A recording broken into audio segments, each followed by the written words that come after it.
Hey guys, Mike here from Binya Outdoors. Do you have a fishery? I think most people do. That you go just to kind of center yourself. A place where you know you can catch bass, you can be consistent, and you can just catch them. You just know where they're going to be. You have a basic idea of how to catch them, and you can just go there, slay a bunch of bass, and just have a good day on the water. Well, that body of water is where I'm at right now. I'm not going to name it because it is kind of a honey hole, local body of water that honestly doesn't get a lot of pressure, and I kind of want to keep it that way. So I know I say I don't normally keep secrets, but this is one of those places I'm definitely keeping a secret. So today's technique is going to be to use lipless crankbaits, chatterbaits, and probably some deep diving crankbaits as a general rule.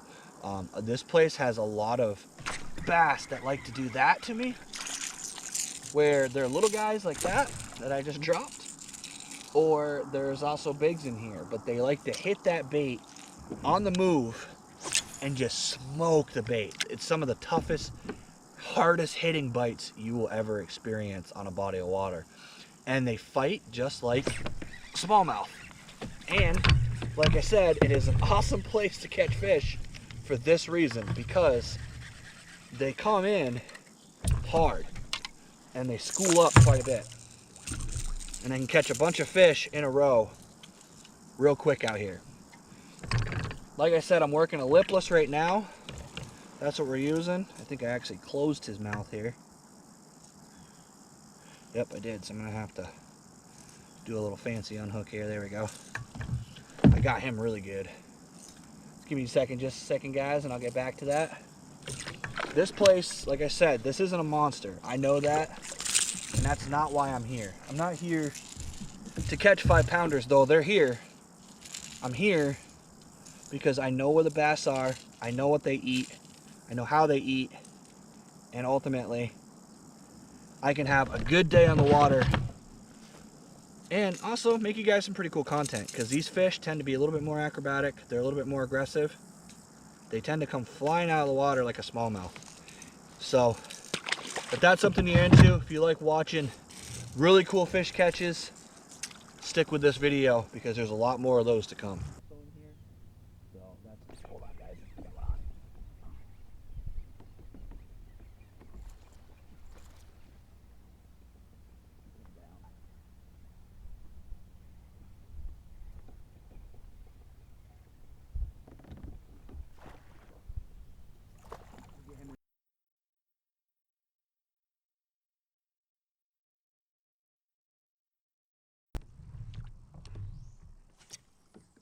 Oh shit.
Come here, buddy. Come on. Come on. A little bit better fish. That one's a little bit better, guys. Not a bad looking fish, probably a 2-pounder or so. Something hit that. That was definitely a fish.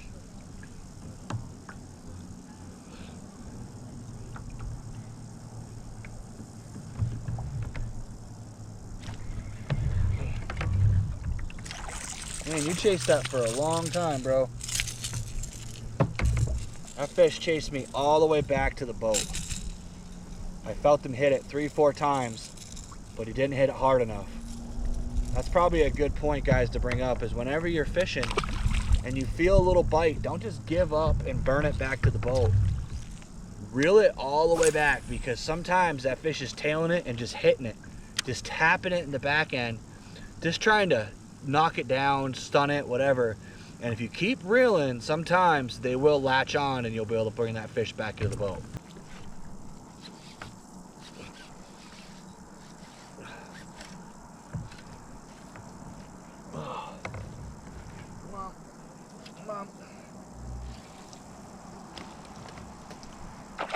God, he's a powerful fish. Come here, buddy. Another one, guys. Look at the size of that, guys. Look how chunky these bass are. That's what's so cool. They are heavy but short. It's really interesting.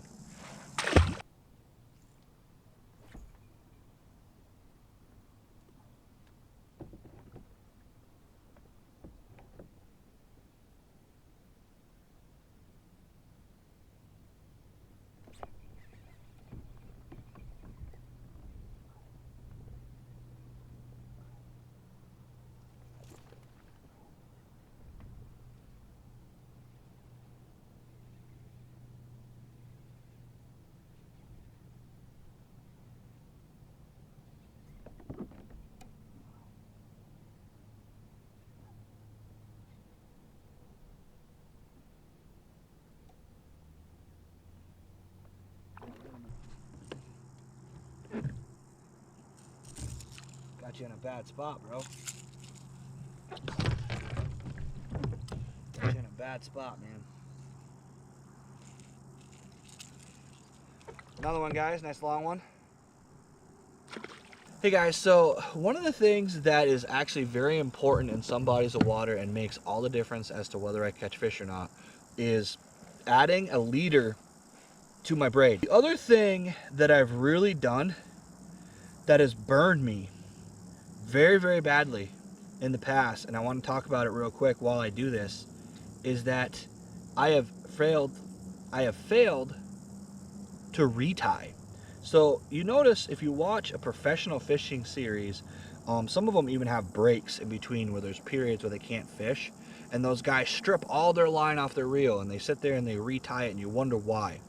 The part of the reason for that is because line actually does get nicked up, especially fluorocarbon, and it will get weak, and sometimes you'll break off. For those tournament fishermen, it's probably more about not losing that fish. For me, it's more about not losing that money, because I do have a lot invested in fishing, and I'm not a sponsored angler. I don't get free baits from companies. I don't get to just use whatever and then order some more from the company. So anytime a bait breaks off, fish breaks me off, that's a significant loss for me, because that's money that's going into the lake, and I don't get that back. So one thing that I learned the hard way, it's very important, is to stop and retie at some point. If you catch 3 or 4 fish on a single bait and you've caught hard catch, or they fought hard, or maybe you're fishing places where there's shell beds or zebra mussels or a lot of cover, don't hesitate to just swap that leader back out. Cut it off. Don't dispose of the leader in the lake. That's another thing that really annoys me that I find a lot. But just cut it off, retie, and get back to fishing. I know it takes time. I know it takes the fishing experience and makes it not as fun, because you have to stop and do something that's not as entertaining. You know, this conventional school of thought here is to, when the fish are biting, keep casting until they stop biting. And I'm not saying don't do that. What I'm saying is check your knots, check your line, make sure everything is the way it should look. And sometimes it's hard to tell. You have to run your hands down your line, feel for nicks, things like that. But sometimes your knot is just getting weaker. And I know guys will say, well, if you tie a good knot, if you tie the FG knot, you won't have that problem. That's not true. I've tied just about every knot in the fishing industry, and I've still had baits get broke off, regretted it, and lost baits that I couldn't necessarily replace. And that's one of the biggest parts of it, is that some of these baits you buy, maybe you picked it up and you only got one at the tackle store and there's none left. Maybe you're like me and you live in Vermont where they can't stock all the stuff for bass because it's a predominant trout fishing place, so you have to order everything on Tackle Warehouse and wait 2 weeks to get it in the mail. So the point I'm trying to make here, guys, is take that second to retie. You won't lose baits, you won't lose that big one, and you'll be better off in the long run. Well, guys, I'm gonna call it right here. It's been a long day on the water. To be honest, I have no idea even how long. It is 12:30, so I've been out here for about 5 or 6 hours. Bite is starting to slow down quite a bit, so I'm gonna call it a day, go home and make this video for you guys. I want to thank you for coming along with me. I hope this video was entertaining for you. If you guys want specific types of content, please put me a comment down below. Tell me what you want to see me do. Do you want me to see me do more technique specific videos, more fish catches, more breaking down new water? What types of things do you guys want? I'm happy to make that for you. I'm kind of getting into the dog days of summer where it's just a lot of fishing when the fish are biting and then a lot of downtime. So if you guys have ideas on things you want to see, techniques you want to learn, things like that, let me know, because I would really like to make that content for you, and I have the time right now. So please do that for me, and that will help me out a lot. It was awesome. To be honest, I have no idea how many fish I caught. I'm probably not even going to put them all on video because I'm pretty sure I'm in the 15 to 20 range, but some of them were only this big, and you guys don't really seem to care about the little ones. So we're going to put only the big ones on the video, so you guys may not have seen every single fish I caught. Again, I want to thank you guys for coming along with me. Don't forget to hit that subscribe button, and as always, let's get out there and catch more fish.